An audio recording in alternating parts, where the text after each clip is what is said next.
Hey guys, it's Libby, and I don't know about you, but I'm about ready for an April wrap-up. This month, true to type, I read one novel, one short story, one work of nonfiction, and 5 plays. Those 5 plays were spread across 2 authors. I'll let you guess which 2. But before we get to them, the first thing I finished in April was the work of nonfiction, and that is The Brontes at Haworth by Anne Dinsdale with photographs by Simon Warner. So this is big. Let me scooch over a bit. I knocked things over. Oh, never mind. I'm sure that this sort of book has a name, but I don't know what it is. It's like magazine style nonfiction is what I think of it. It's not one continuous narrative. It's a collection of not essays so much as articles that can be read individually or out of order. So like here's an article about the parsonage servants, and it's got pictures and profiles of all of the servants of the Bronte parsonage. So this is a pretty solid trove of information about the Bronte family. It starts off with biographies about the various members, so the 4 siblings that lived, in addition to the 2 that died, and their parents, and their aunt who lived with them after their mother died, and the parsonage servants, as I mentioned.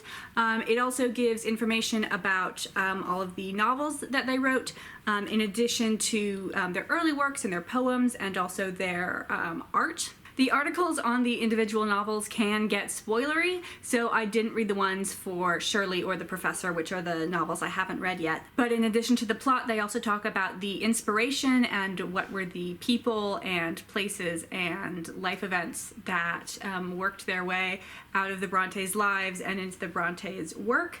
And it also lets you know a bit about the critical reception and what people thought of these works when they were published. And then it moves on to information about Haworth, the town where they lived. And I found that part surprisingly interesting.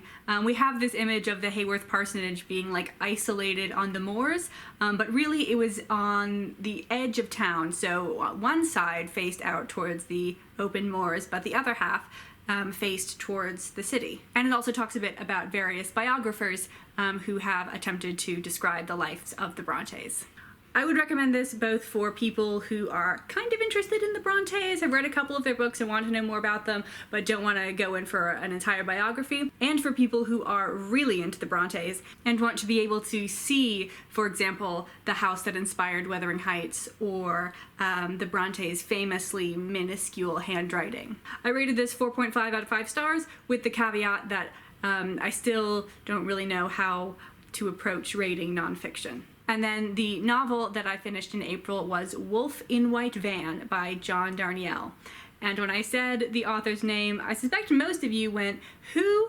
But some of you definitely went, oh my god, John Darnielle, because he is already famous as the lyricist and lead singer of the Mountain Goats. It is a very stream of consciousness sort of novel, so I'm going to describe the premise to you, but I'm afraid that might give the impression that this is more sort of action-oriented than it actually is. So our main character is a man who, when he was a teenager, suffered a disfiguring facial injury, and he is now a recluse. He makes his money by designing games that are sort of like really old school, like early computer text adventures, but by mail. So he will send you a description of a scenario and you respond with what action you want to take. We move around in time, visiting Sean, our narrator, in his childhood as well as when he was in the hospital, and sort of thinking up the various moves for his game, which is called Trace Italian. And then we follow him in the present day when something catastrophic has happened to 2 of the people playing his game. When I was reading this, I was very aware that John Darnielle is not really part of the literary community. He's part of a different community, because this book felt very different than other books that I've read. My general expectations of a novel setup and payoff were not really relevant to this book, but it still kept me interested, so I gave it 4 out of 5 stars. Now moving on to all those plays. So as you guys may know, I finished the complete works of Shakespeare this month, and the first of the last plays that I read was Edward III. This is a history play that was probably a collaboration between Shakespeare and Thomas Kyd, and you don't find it in a lot of collections of the complete works because it wasn't included in the first folio, because Shakespeare wrote it in the 1590s when Elizabeth I was the Queen of England, and there is a Scottish king in this play who is not really positively portrayed. So when the first folio was compiled and published, at that point, James, the First of England, and also the Sixth of Scotland, was king. And Shakespeare's friends who compiled it were like, let's just not poke that. This play eventually becomes about the beginning of the 100 Years' War, which was the war between France and England, basically in which the English kings were asserting a claim on the French throne. So you know that there's a whole lot of dynastic politics and really precise interpretations of inheritance laws. If you do not want to spend time comparing the merits of absolute agnatic primogeniture and agnatic cognatic primogeniture, I have some bad news. But I'm actually really into that stuff. So I thought the first scene of the play was very good, where we establish what Edward III's claim to the French throne is. Then we spend several scenes just ignoring that plot. Edward has to go put down problems on the Scottish border before he can go to war with France, and he goes to the Scottish border and falls in love with a married woman and tries to seduce her, and tries to get her father to help seduce her, and then at the end she is just so pure and it touches his heart and he cannot rape her. And I'm like, what does this have to do with the plot? Okay, maybe this is what it's actually about, and I was just confused about it being about the start of the 100 Years' War. But then we drop that and go to France and continue with the actual story. You may be seeing the hand of the collaboration here, where Shakespeare and Thomas Kyd were maybe not communicating about what this play was going to be about. This play also had some really interesting father-son dynamics between Edward III and the Black Prince of Wales, who is the father of Richard II. I actually kind of wish that this play had been more in conversation with Richard II, which is the best history play. But although I think it's good to not write the same thing over and over again, I really like the father-son dynamic that Shakespeare sets up in his other history plays, the one between Henry IV and Prince Hal, and the one between, what's the one in Henry VI that has nothing to do with the plot, but they just sort of stick it in? Lord Talbot and his son John. I'm total trash for that sort of thing, and I wish we could have gotten more of it. Instead of the weird, pointlessly testing your son and putting him in mortal danger and not sending troops to help him when he's clearly endangered in the middle of battle, because either he's good enough to win this battle basically single-handed, or he should die. What? 3 out of 5 stars. It's fine. Then I read my final Shakespeare play, Two Noble Kinsmen. This was a collaboration between Shakespeare and John Fletcher. They had also collaborated on Henry VIII, which, if you will remember back to last month, I did not like. I thought Two Noble Kinsmen was much better, though. It has one of my new favorite things, which is Shakespeare commenting on medieval concepts of love. Two Noble Kinsmen is adapted from the Knight's Tale in Chaucer's Canterbury Tales. This, like Edward III, was not included in the first folio, and unlike Edward III, there is not a clear political reason for its exclusion.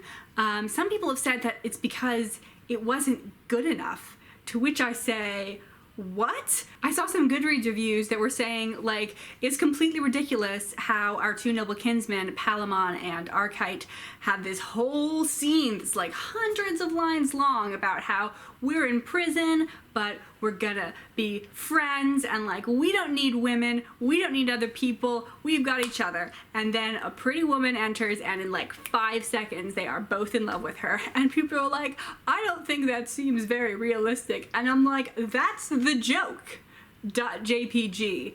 I am probably unreasonably into the sort of joke where people on stage very vehemently express an opinion, and then a new character enters who you know will make them totally do a 360 on that. Not a 360, a 180. It's set during the reign of Theseus in ancient Greece. Theseus goes and attacks Thebes because of stuff, and takes captive two kinsmen, Palamon and Archite.